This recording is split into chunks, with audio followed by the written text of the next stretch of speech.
right, well, welcome to another edition of A Few Minutes with the Mayor. My name is Damian Graham. I'm with the City of Raleigh, and your name is? Nancy McFarland. Nancy McFarland, yes, nice our wonderful mayor. Thank you for coming. And of course, the show would make no sense without her presence.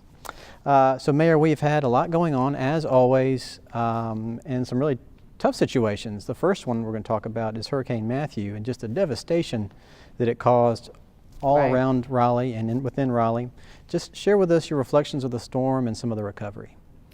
Well, there are multiple takeaways from that. Of course, everybody's just heart goes out to just, especially east of us, just how entire communities are devastated, and people have lost everything, their homes or all their belongings. It's just, it has been, really heartwarming to see the whole state rally around those communities in support. And here in Raleigh, we had people that were, some areas of the city affected more than others, and we've also seen that same kind of support, which is always great. I think one thing to always remember is, the prediction of the intensity of the storm or where it's going is not, things change. We saw that with Hurricane Fran. And this one certainly shifted and stayed and didn't move, and we had lots more water than we anticipated. And it really did speak to the need to always be prepared for the worst. Really, it's these things are unpredictable, and we learned some sad but really important safety. Don't drive through standing water because it's hard to know how deep it is, and certainly a lot of, many people lost their lives that way, which is just tragic. So, I think there were some good lessons to learn from it. I think we did a good job of, recovery. I was really proud of the city's quick response and the, decision to go ahead and let people put things by the curb and not worry about size, and we would pick everything up. And I think that helped get people, get back to their routine as quickly as they could.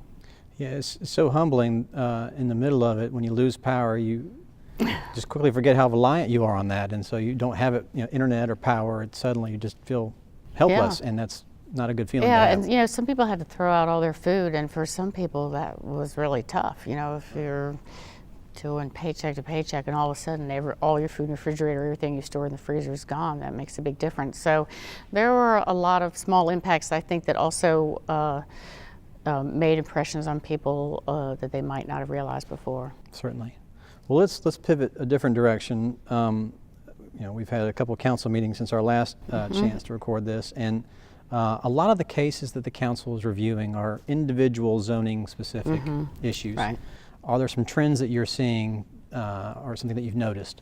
Well, we're growing. We are growing leaps and bounds, and they've talked about us potentially doubling in size. And so this is what growing cities face. It's great to be popular. It's great to be, a world-class city, and people recognize that and, move here just because of the great quality of life that we have. And so the challenge is, how do we accommodate all that growth and keep the character of the city that we love? And, that's through careful planning. And change is hard. I mean, I get it. It's really difficult when there's a certain area, either near your home or a certain area of the city, and it's been that way for a while, and you're accustomed to it, and all of a sudden roads are being widening or something's being developed, it throws you off. But it really is part of a larger plan that we've worked on very carefully. And this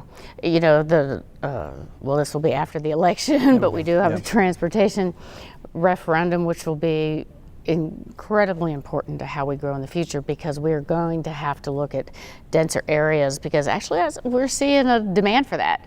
Millennials want it. A lot of aging baby boomers want to be able to have access to multiple things without having to drive. So whether that's downtown or an area like Midtown or other areas around the city, it's really planning out that growth and development so we have choices for people.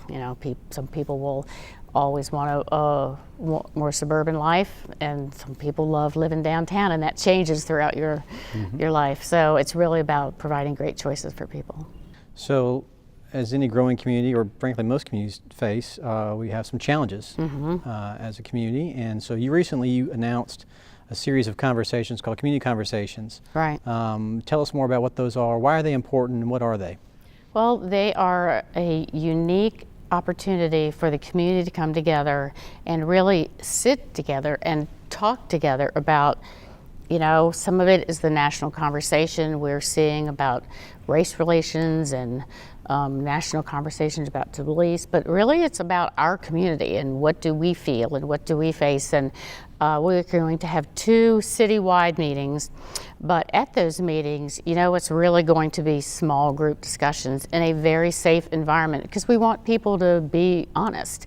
And it's really about how do we work together to build a better community. And after we have the 2 citywide conversations, we're going to take all those issues that rise to the top, and then we'll break out and have a follow-up meeting per district because the issues are different Right. as you move around the city. And at the end, we'll end up coming back together. And you know, it really is going to be about, you know, it's a partnership. It's what do we do? What can we do better? What services do we have that people need that they don't know about? And you know, what do citizens want to do to be an active, integral part of the city and making their neighborhood, their community, the whole city better? So I'm looking forward to it. We'll have, we've been working on it a long time, but we've got a facilitator coming in and he's got some staff, and I think it's going to be really productive. It's something different. Well, and you hit on something there that it's truly is a partnership. It's not just the city coming up with proposals or policies or plans. It's a chance for the residents of our community to share and then participate. Right, right. And it's also different than, you know, us just sitting lined up and people just talking at us, or, you know, I mean, I know there are lots of things that people want to talk about and things they need to share, we need to hear, but I think that to be in that smaller group and really feel like that's a safe environment for really honest give and take is really going to produce some great ideas. So, Well, so last question is, as you mentioned, the election, we are in the middle of election season. In fact, we are filming this on election day. So some folks have always wondered, I've always been asked, you know, why aren't the municipal elections also on the even years? Why are we not having a chance to vote for council and mayor during the season? well, I think if you think about the election this year, if the city was on the ballot, I don't think anybody would be paying attention to any, you know what I mean? It's you know, city issues and local issues are so different. We're a nonpartisan board. We have always acted that way. I've been very fortunate to be on councils that were very able to focus on what was best for the city, and we have not, you know, typically fallen into partisan debates because it's about, you know, public safety and streets and water, and those are not, they always say nobody cares what party fills your pothole. Right. You know, so, and I think in the off years, you know, in fact, I would love to see the city, the county, and the schools all be in the off years together to really give people a chance to understand, you know, who does what, how do they tie together? Because when you've got a, you know, 2-page ballot in a national election like this, we're so far down that, I mean, I just feel like it would be cost prohibitive to really campaign. It would be impossible to run ads, and we would get drowned out. And of course, I think that, you know, local government's what touches you the most. It's what affects your life the most. And I think to have it in that off year really, really helps. Well said. So I failed to mention that we are filming this on the stage of Oak City Sessions, which is our great music show that we have here in the city, where we highlight local artists. And thanks to your leadership, we were able to kick that off this year. So tonight we'll be filming Kickaverse. The hip-hop band Kickaverse will be performing here later this evening.